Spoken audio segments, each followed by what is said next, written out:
Hej Michael. Jeg vil fortælle lidt om konkurrens.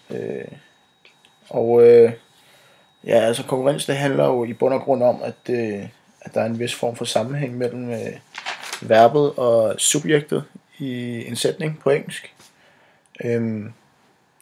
Og det kan fx være, altså jeg har lavet et lille skema her, som viser, hvordan den har en sammenhæng.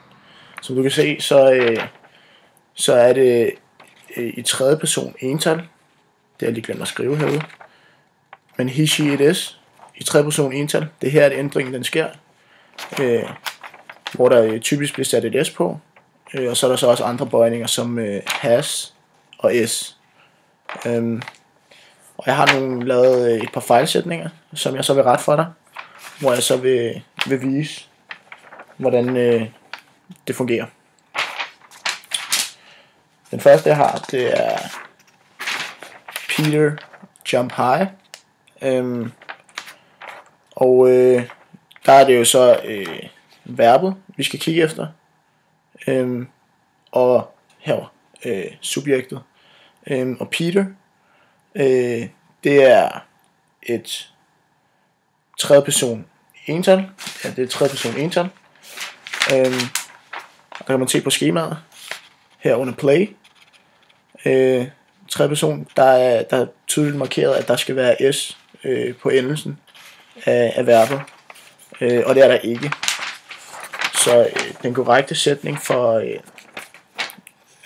den korrekte sætning, det vil så være, at Peter jumps high i stedet for Peter jump high. Har jeg min næste sætning. You is beautiful. Og igen skal vi så analysere sætningen, og det gør vi ved at sætte bold under s og kryds under you, fordi det er vores verballed, og det er vores subjekt. Igen kan vi så kigge på vores skema.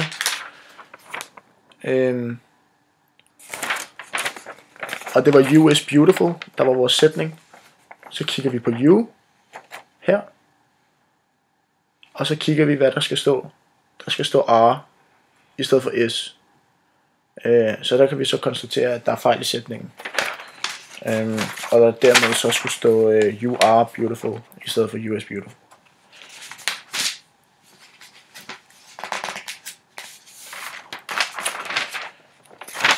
Den næste sætning jeg har, det er they runs fast.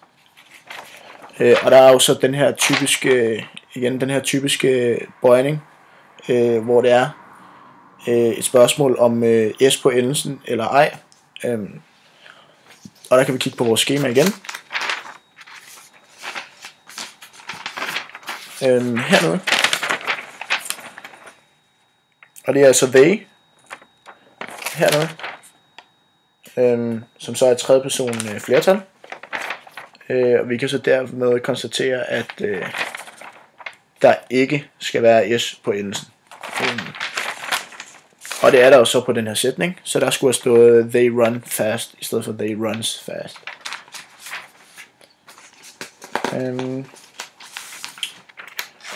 Så har vi endnu en sætning her, hvor der står the frog are green. Så analyserer vi ved at sætte bold under verballedet og kryds under subjektet. The frog, det kan man jo sætte ind i skemaet under he, she, it is. Man kan jo nemlig erstatte the frog med it, så det er et tredje person ental. Så derfor så skal jeg kan ikke huske hvad der stod. The frog are green. Og der kan vi så se her, at der skulle stå the frog is green i stedet for are. Og dermed kan vi så konstatere igen, at der er fejl i sætningen. Og der skulle stå is i stedet for are. Så der skulle stå the frog is green. Og så har vi den sidste sætning. We loves cake. Det lyder meget forkert. Men igen, så må man jo i bund og grund analysere, og det gør vi ved at sætte bolle under verbalet, som så er loves, og kryds under we, som så er subjektet. Og så kigger vi så på vores skema igen, og vi noterer så, at we, det er i første person flertal,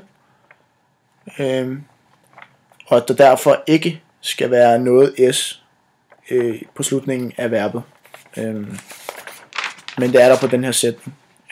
Så s'et skal så slettes, så der kommer til at stå we love cake i stedet for loves. Det var mine 5 fejlsætninger, og jeg håber du ligesom kunne forstå, hvordan konkurrens fungerer. Ja, som sagt er det jo bare en sammenhæng mellem verbet og subjektet. Ja, det var det.